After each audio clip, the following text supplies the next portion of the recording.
From Ploiești to Paramaribo, from France to the Philippines, makers of many of this war's headlines have been B-24 liberators and the men who fly and fight them.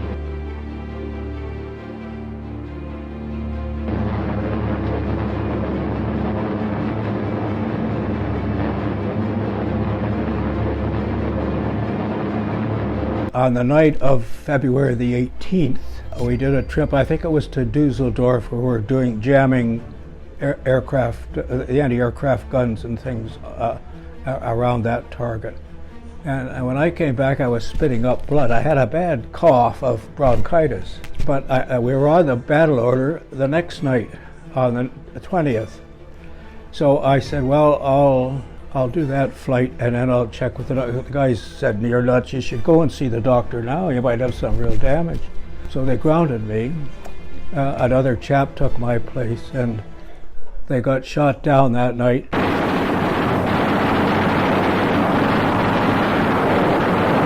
fellow that took my place and 5 other guys were killed.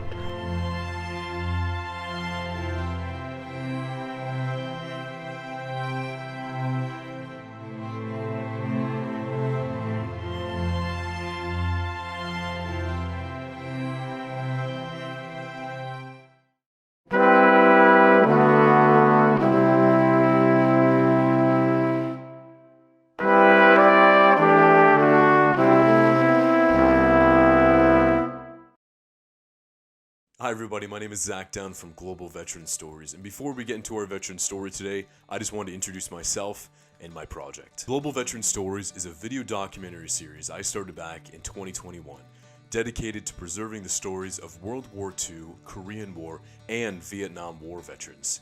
Inspired by the story of my own granddad, who served in the Second World War in the British Airborne as a paratrooper in Northern Africa, Germany, and France. Now I want to tell you how you can help out with my mission. As of August 2024, I've interviewed over 50 veterans from 8 different countries, and my trips to interview these veterans are funded from people just like you. You can donate through my mission through Patreon, where you can set up a monthly donation subscription, or through my website or PayPal, where you can choose any dollar amount that you like. Right now, I'm a one-man show, and finding these veterans is becoming more and more difficult. So please, if you know a World War II, Korean War, or Vietnam War veteran, whether a family member, a friend, neighbor, or part of your community, please visit my website and fill out a contact form, and I would love to help preserve their stories. Every day, we lose more and more veterans. This history needs to be saved and preserved for future generations.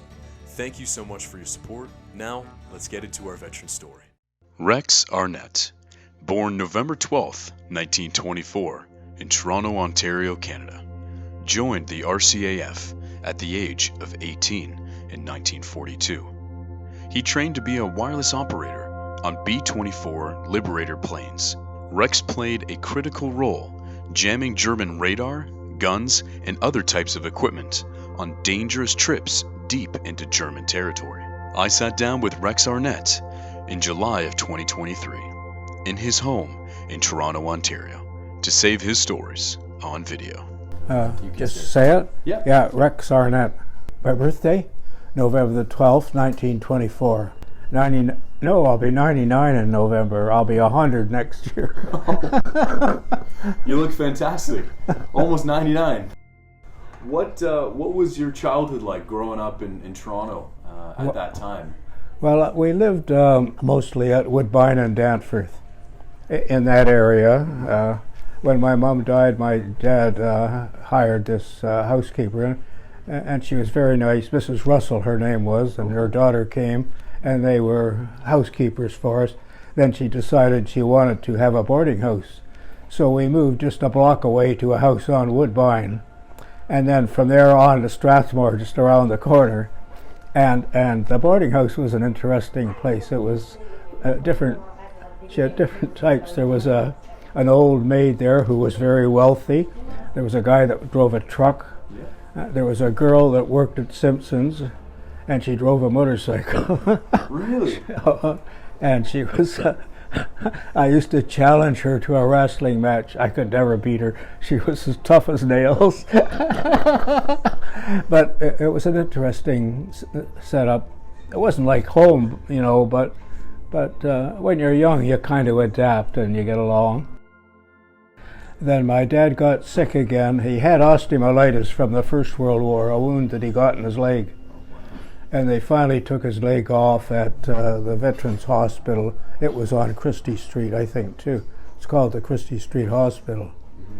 It was for vets, and he met a nurse there, and he remarried. But he'd been a widow for about 10, 15 years.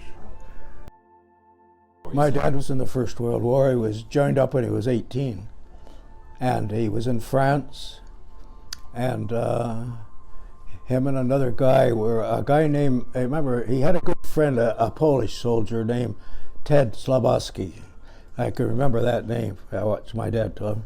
And they were in a trench, and this German plane come over and dropped a bomb. It was near them. And my dad got powder burns on his face, and I think a bit of a shock.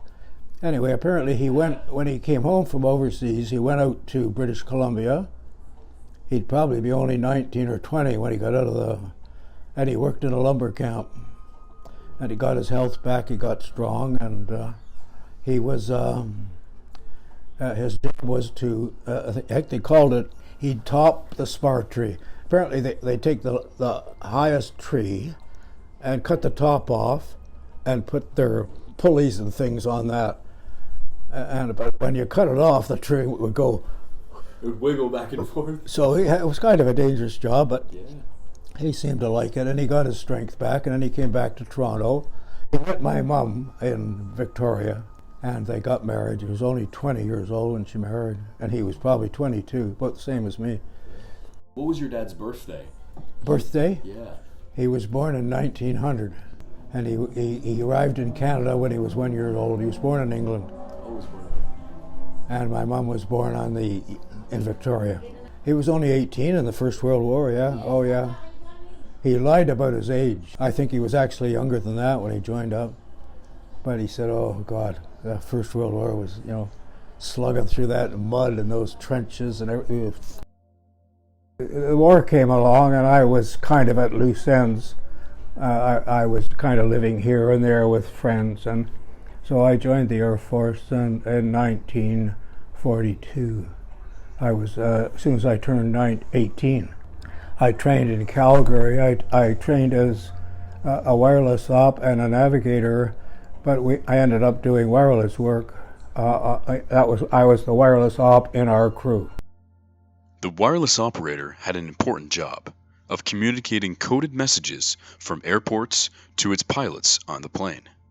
The coded messages included weather reports, diversionary trips, and helped jam German radar because of its position on the plane, often in the line of fire during German air attacks.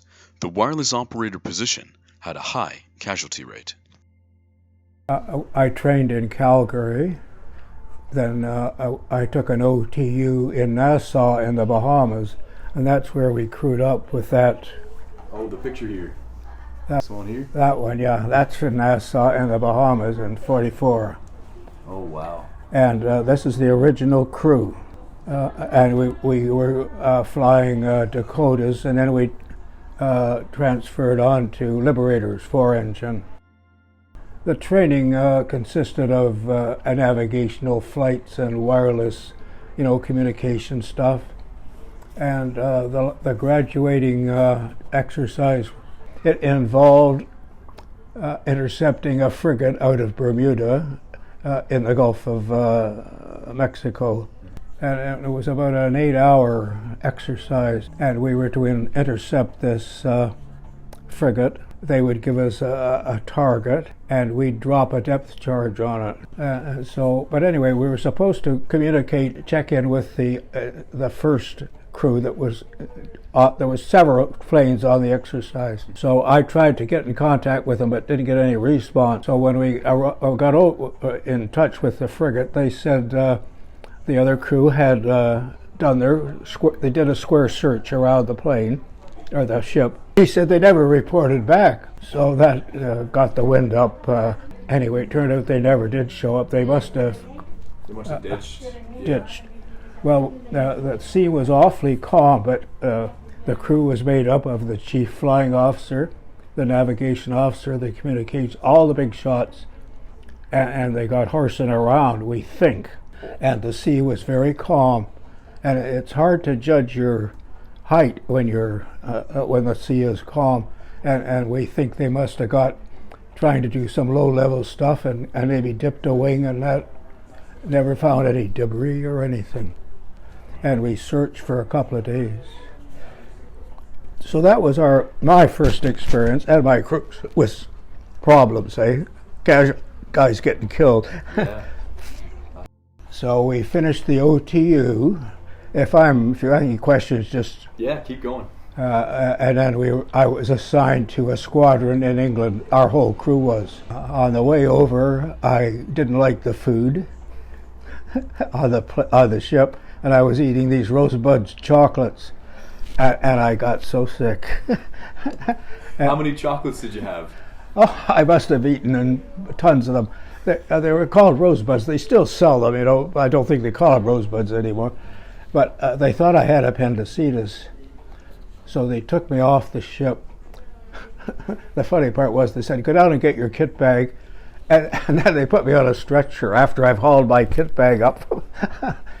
and they took me into a hospital in in Glasgow. It was called Harrimer's Hospital. It was a convalescent hospital. There was nobody there. I was in a room that must have been 200 feet long and beds all down each side. And I got all kinds of attention because I was the only one there. And anyway, they said, well, you're going to have to stay here for a few days. The doctor will check on you.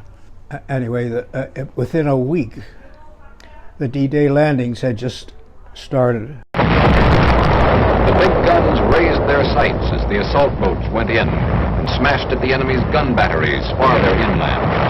Yet, so ingeniously fortified was this coastal zone that despite the deluge of bombs and shells from our air and sea bombardment, enemy counterfire was still effective as our men neared the beaches.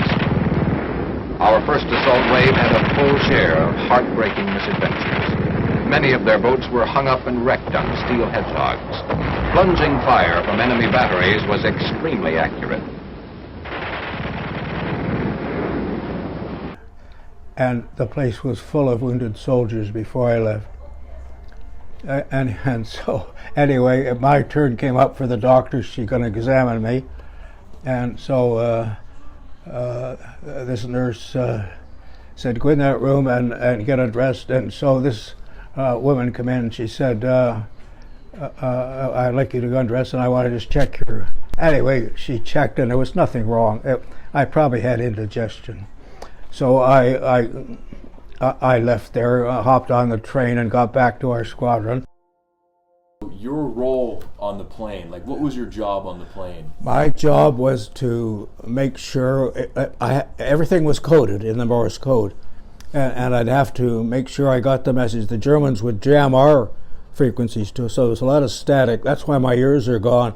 Some nights we were diverted to another airport. Or in the case of Manston, where we were in bad shape, I had to let them know we were coming in and clear the runways. So I'd send a code message to their station operator. My job was to make sure if there was a diversion, like there could be bad weather when we came back, and your airport is fogged in because there was no real lights on the runway.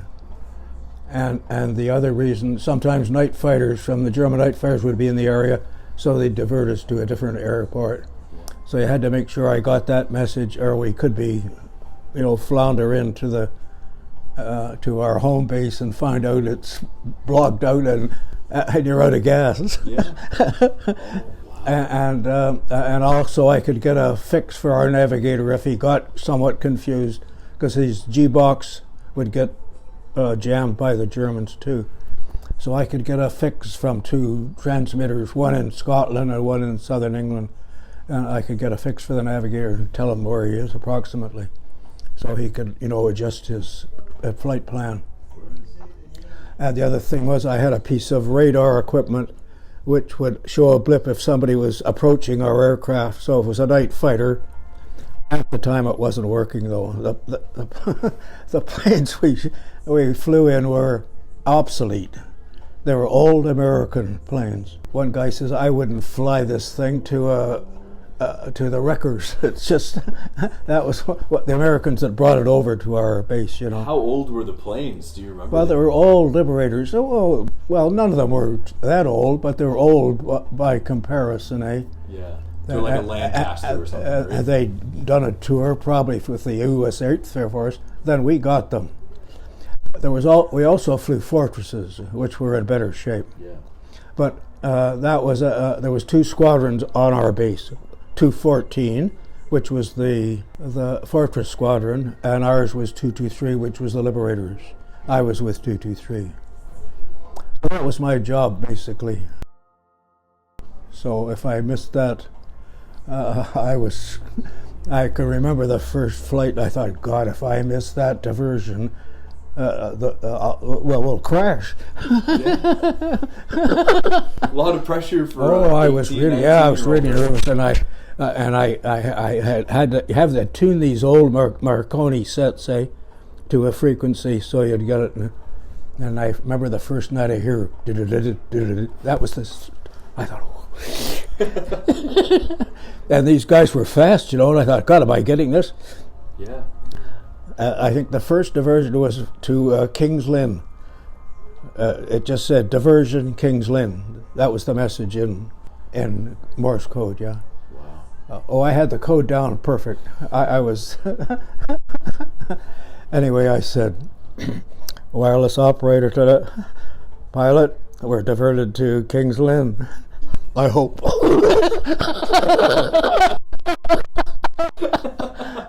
Well, I was only 19, and I was... After that, I got more confidence, and I operated the equipment pretty good, and the radar, if anybody was attacking us. But as I said, half the time the damn thing wasn't working. Yeah. Some nights you could get a blip on it, and you could see something maybe approaching your aircraft. So that's what I did. The first mission? Yeah. What date or the year was it? It was in July of '44, I think. Just a sec. As I recall, it was in July, and it was to what we call a window raid. The main force was going to Dusseldorf. We went somewhere else, and it could be Cologne or something. We'd make it look like we're obviously heading for Cologne.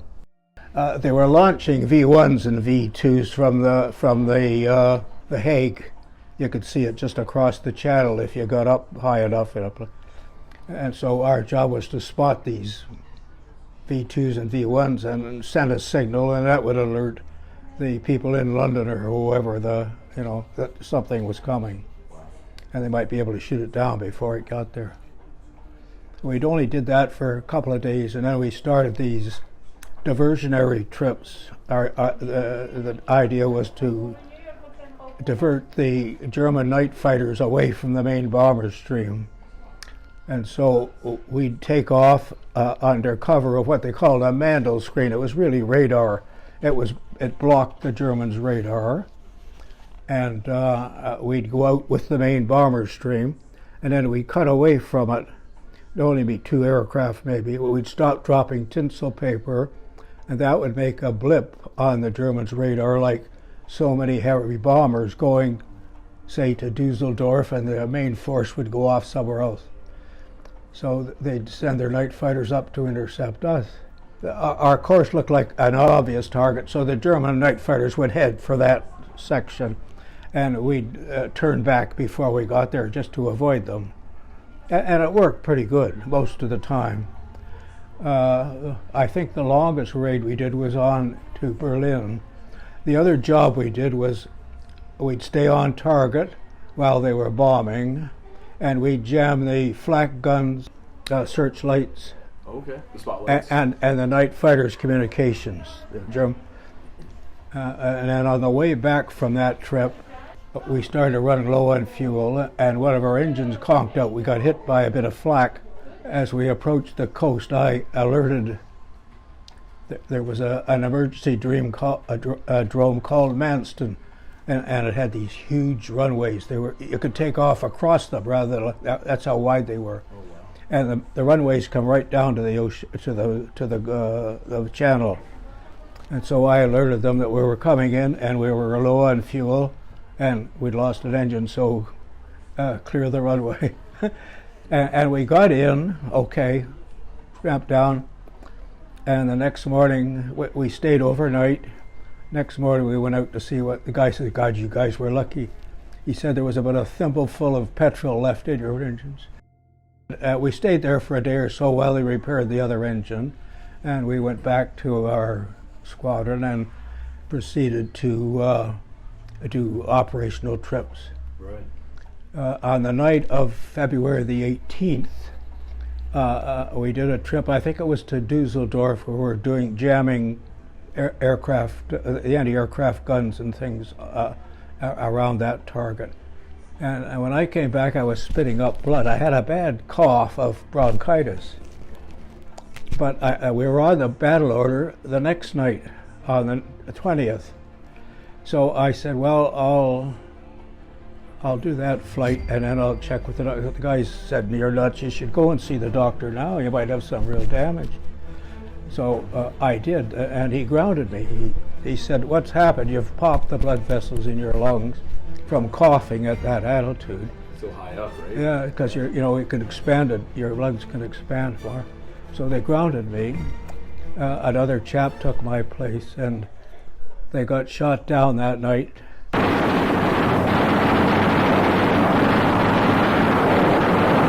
fellow that took my place and 5 other guys were killed.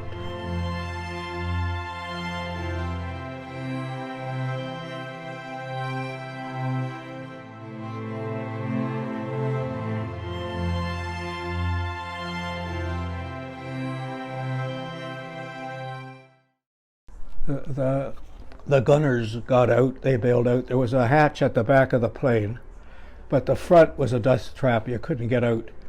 You had to get out through the bomb bay, and if the hydraulics were shut off, they wouldn't open. You'd have to do them, crank them open. So the guys on the flight deck were all killed, the 2 pilots.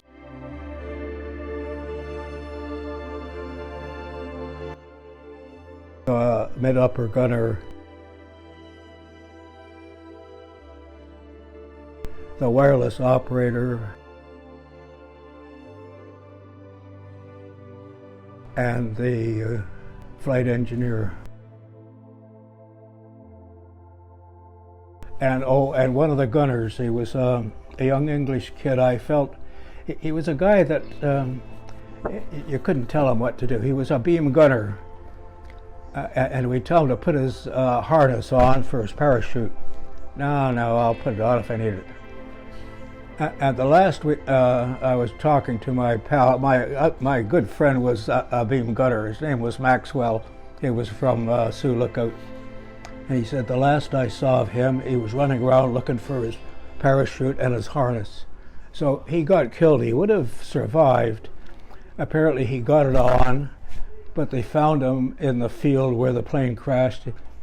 He was just sitting there, but the back of his head was gone. He jumped, and it was too low by the time he jumped, I guess. Oh my God. So if he'd had his harness on, he would have been okay. So in a way, it was his own fault, sad to say.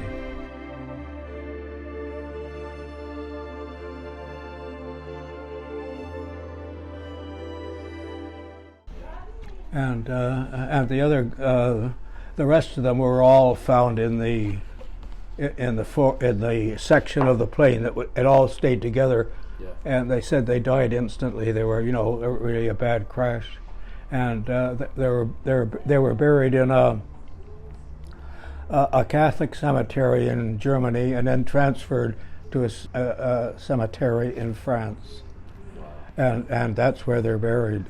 I would have liked to have gone over and visited them. The graves are all in a row, and there's these are the guys. He was killed. He was killed. He was killed. He was the rear gunner. He bailed out. His uniform was on fire. I guess the hydraulics in the rear turret caught on fire, and they were attacked by 2 Junker 88s. Yeah, they were a night fighter. Yeah, and there was a first attack, and then they seemed to go away. And so Thompson, our pilot, he thought that was it. They got control of the plane and started on their way. Yeah. They attacked again, and they just ripped the plane and it just fell apart. Oh my God. That was from talking to Max when he come back. He bailed out and was picked up. They were prisoners of war for 2 or 3 months. Oh. So it was sad, really, because I'd been with them so long. I'd never missed a trip, just that one. How many trips and how many missions did you go on? I did 20 missions. 20 completed missions, a few that were aborted, so we don't count those. Oh, and how long were these missions? Was it a couple Each mission, hours? well, a typical mission, like the one to Berlin was 6 hours. 6 hours and 55 minutes. 6 hours. Oh my God. Yeah. And how high did you fly? Oh, 18,000 feet, I guess, somewhere in there. Here, I'll just want to fix your mic. Am I making sense? No, this is perfect. Yeah, you're actually answering a lot of the questions I have without me having to actually ask it.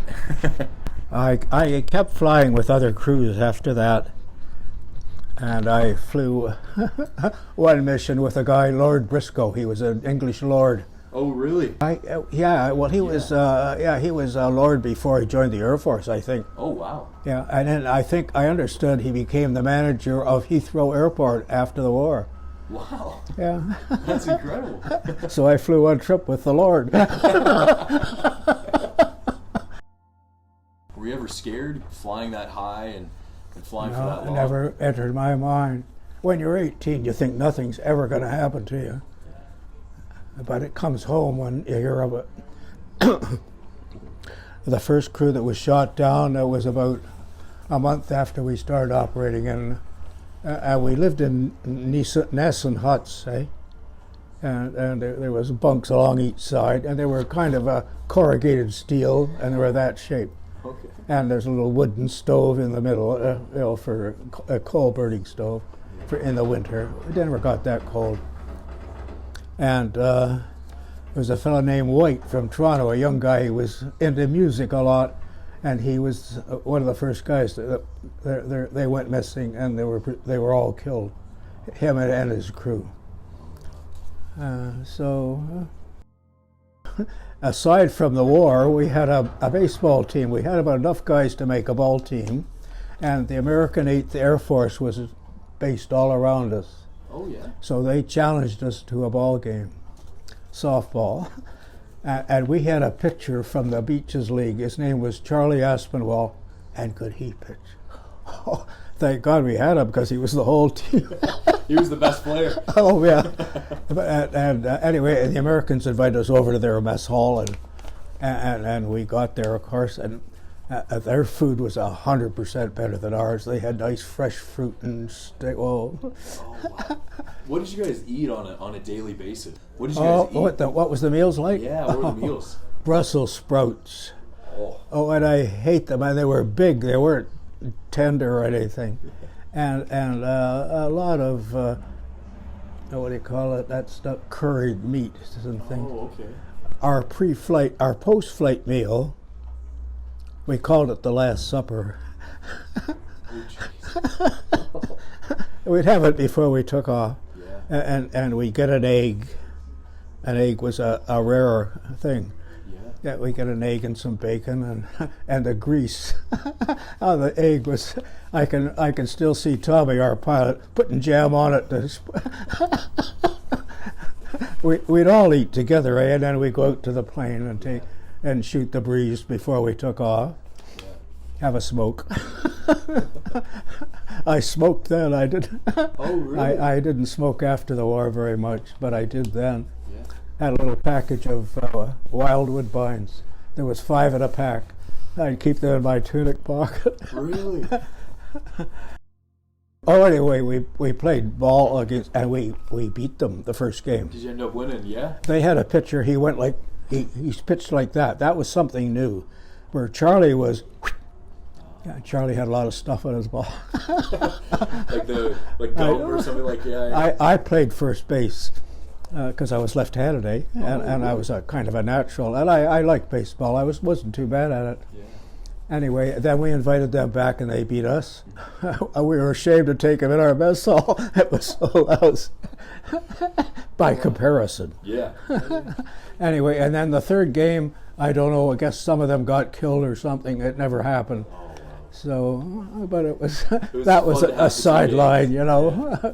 It wasn't all war. Yeah.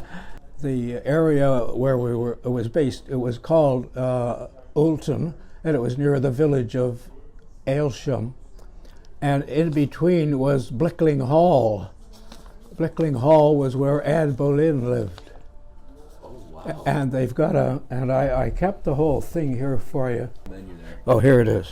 Oh, just on the side here. There's an Air Force museum there now, and they have this is pictures of the flying field. There's the runways. Oh, wow. That's taken from the air. Wow. And they're just, and it's a turkey farm now. Incredible. I'd love to go back. They say the control tower is still there. Yeah. But it describes it, and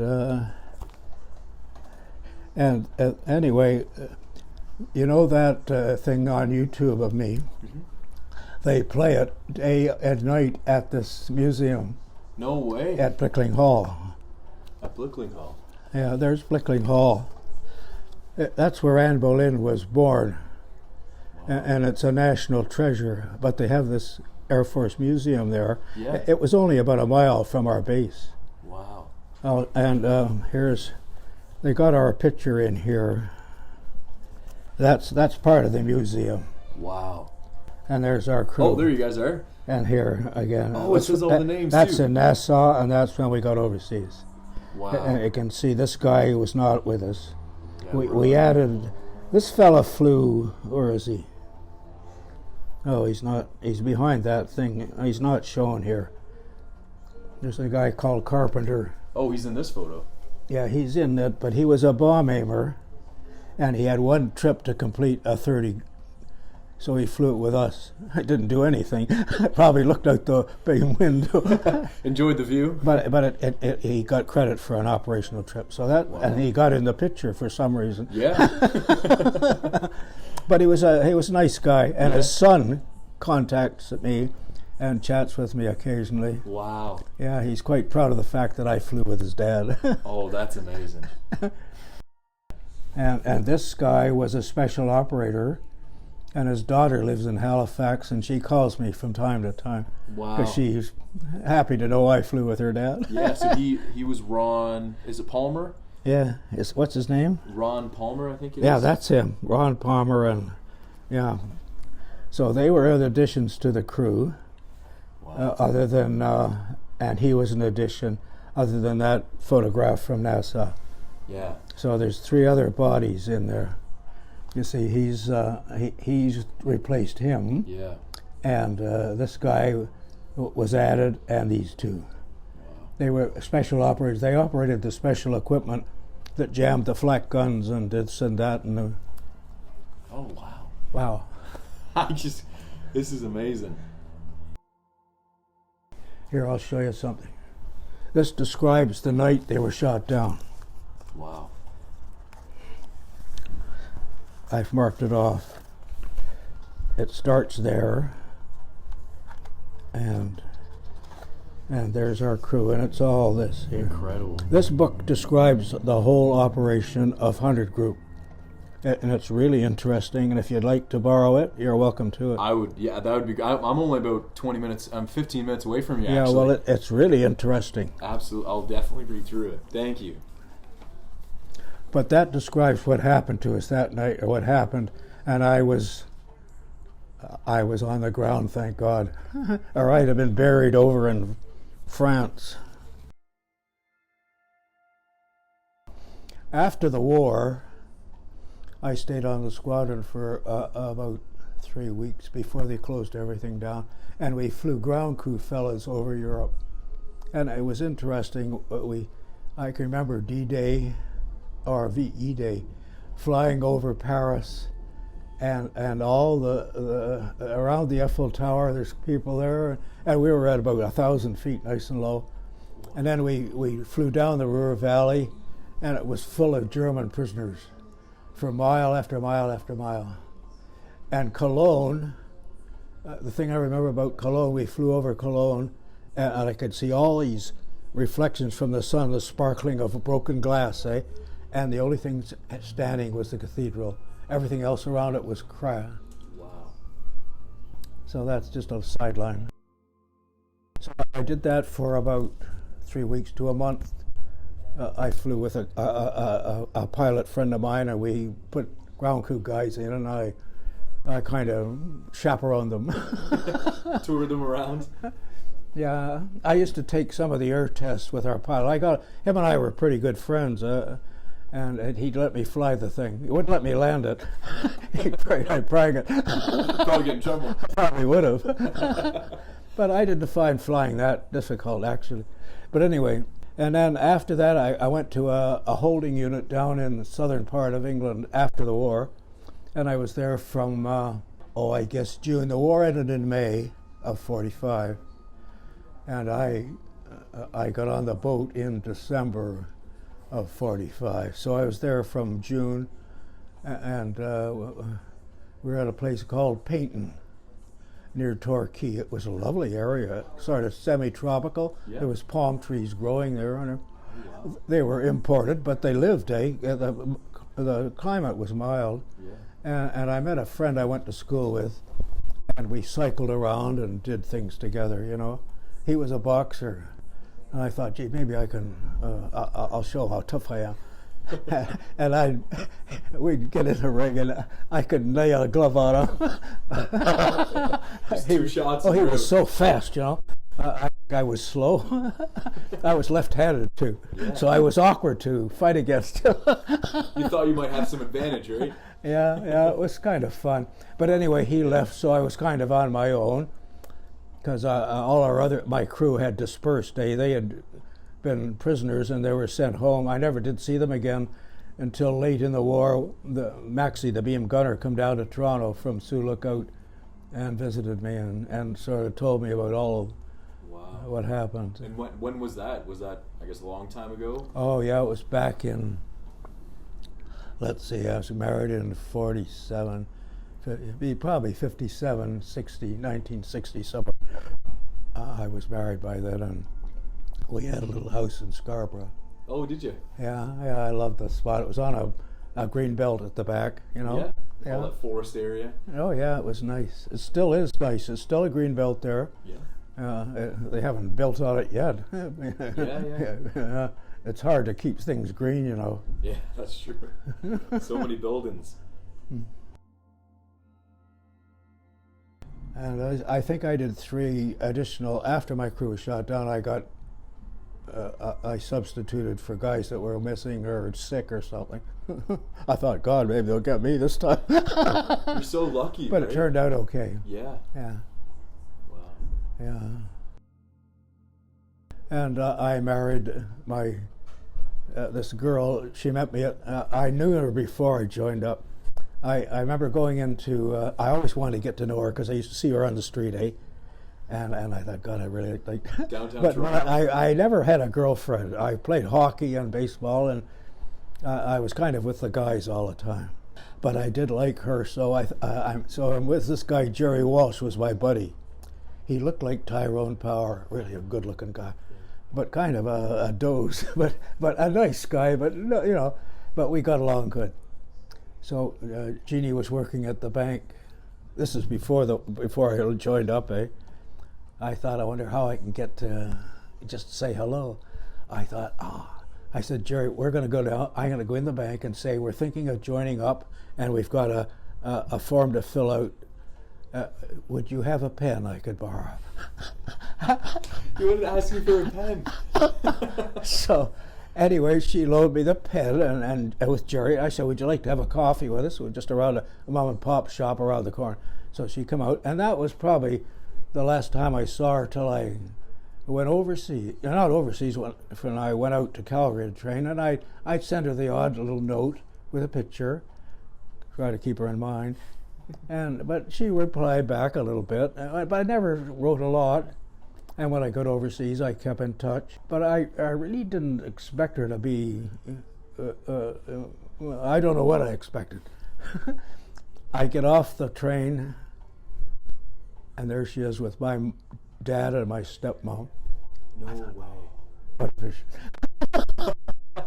I couldn't, and I was kind of awkward because I said I never had a girlfriend, and I wasn't too, but I was glad to see her. Yeah. And we started going together, and we got married in 1947. So Incredible. I arrived home at 45. So 2 years later, we got married in October. Oh, And the incredible. picture of our wedding there, This one right here. you can see how beautiful she is. Oh, wow.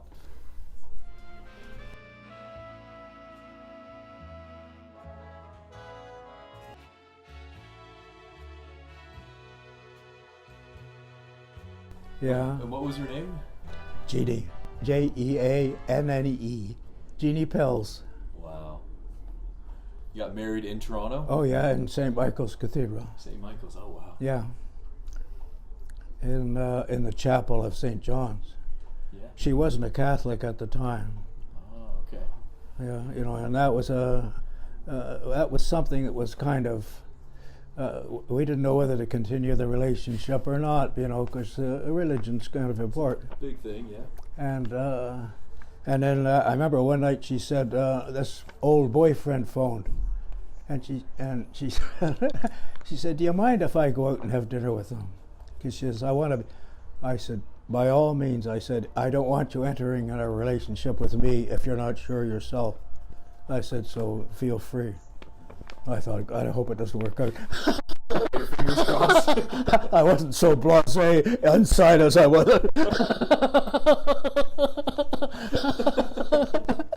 Oh, Anyway, yeah. I phoned her the next day. I said, well, how'd it go? Oh, she said, It was awful. I couldn't get back home fast enough. Oh, wow. So we got along really good. Yeah. Oh, she was great. There she is later in life, and there's our two boys. They were both mentally handicapped. Yeah, both handicapped. But she was a great mom, honest to God. She took them everywhere. A lot of doctor's appointments when a child's handicapped, but she's beautiful, eh? Yeah, she definitely is. Yeah. Yeah, I really miss her. That's Michael, and that's Adam. Michael and Adam. Yeah. Wow. And Adam died some years ago. Oh, I'm sorry to hear. Yeah, he was quite young when he died, 34. His heart gave out.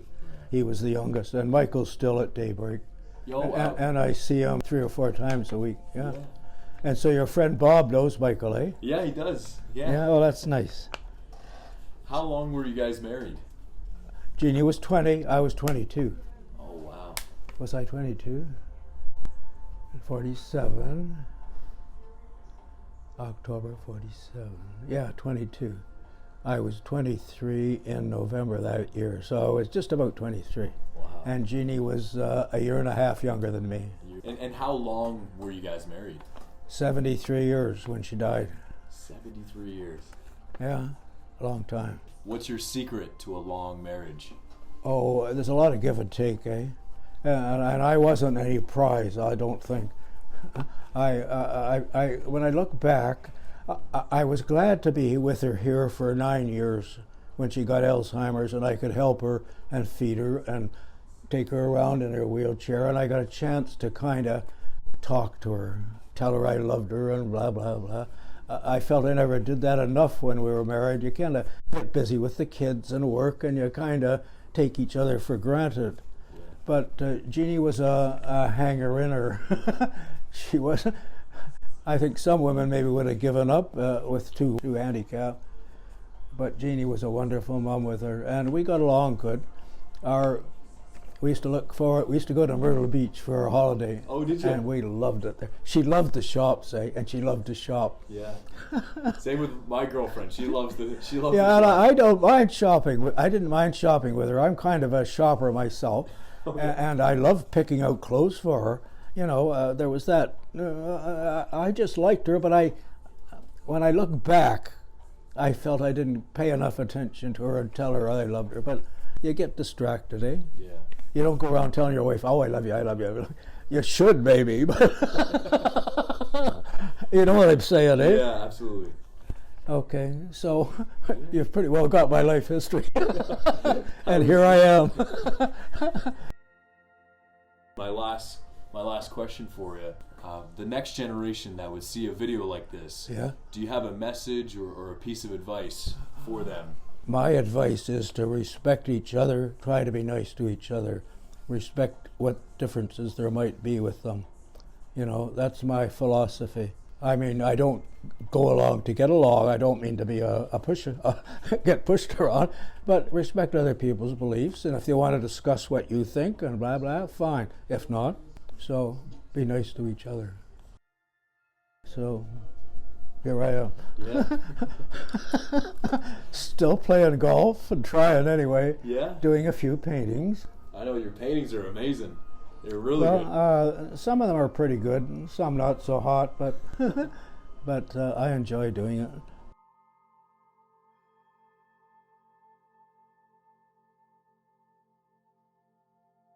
All right, so Rex here is a World War II veteran, and please, everyone, wish him a very happy birthday. It's today, so feel free to leave a comment. And Rex, thank you so much for your service. We really appreciate it. You're welcome. Oh, amazing. Thank you so much. Nice meeting you both.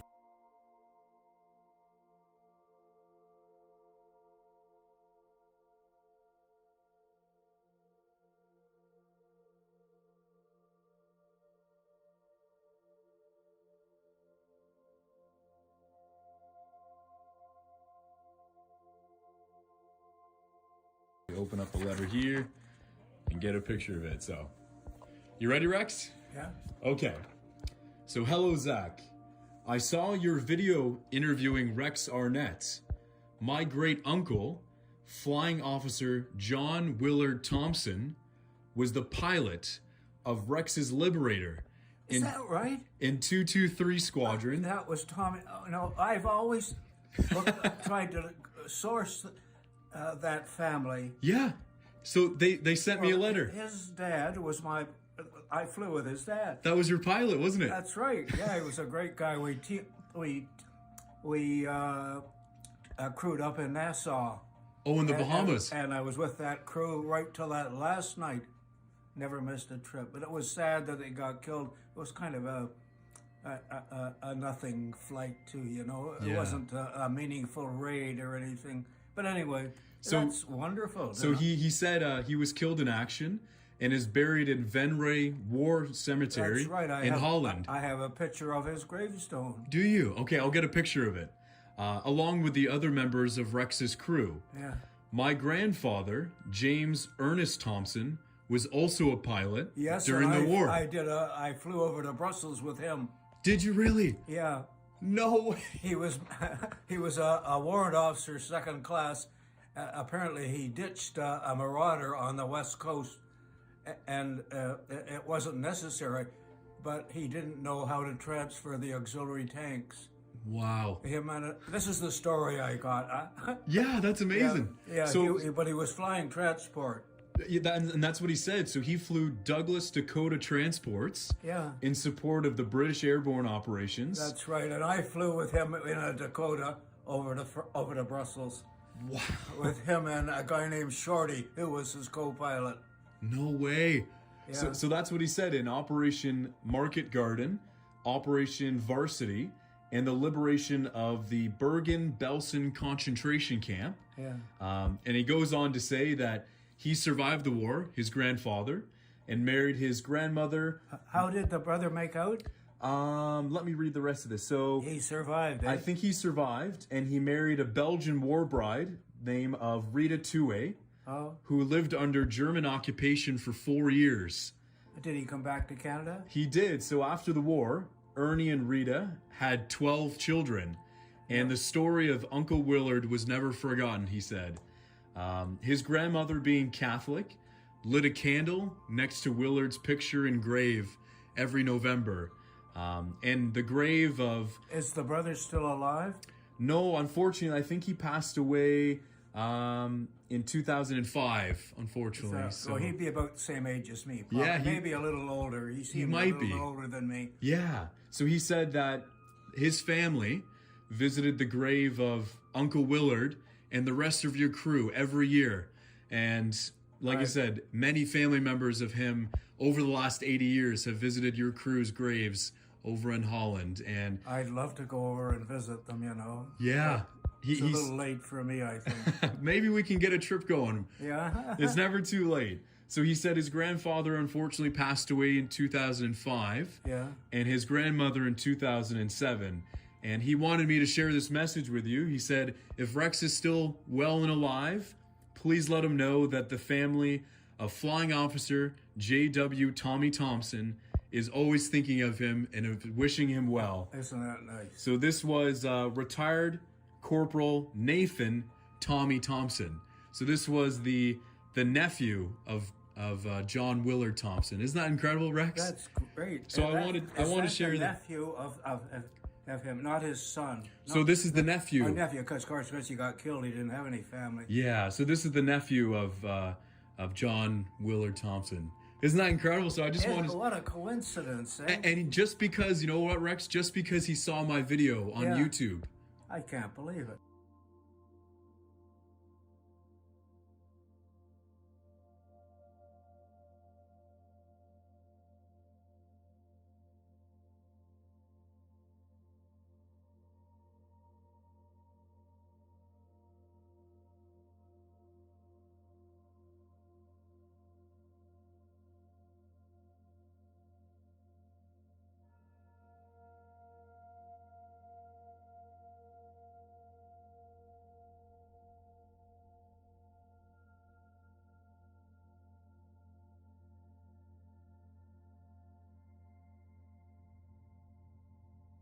I just want to say thank you so much for your service and for taking the time with me today. Oh, really you're welcome. Yeah, it's not that many people interested. No, in fact, they were. I was talking to a young guy one day, and I mentioned Winston Churchill. He didn't know who the hell I was talking about. Get out of here. Yeah, Wow. the young generation is. Yeah. Well, they're 20, not interested. I'm 23, right? So. How old? I'm 23. 23? Yeah. Well, you're a young generation. So that's why I'm. But you know Winston Churchill. I sure do. Yeah. And that's why I want to share, stories like yourself. Well, I right? think it's important that they have a link with what happened. Absolutely. And how terrible that war was. I remember a guy bringing me back some pictures from Belsen. He was a guy that supplied stuff to the frontline soldiers, Yeah. Showed these bodies in just in pits, just skin and bone. How one human being could treat another like the Germans treated the Jews, I'll never know. It just boggles my mind. But when you're brainwashed, I guess anything can happen. But their lives must have been hell on earth, And I often think of them, how lucky I am,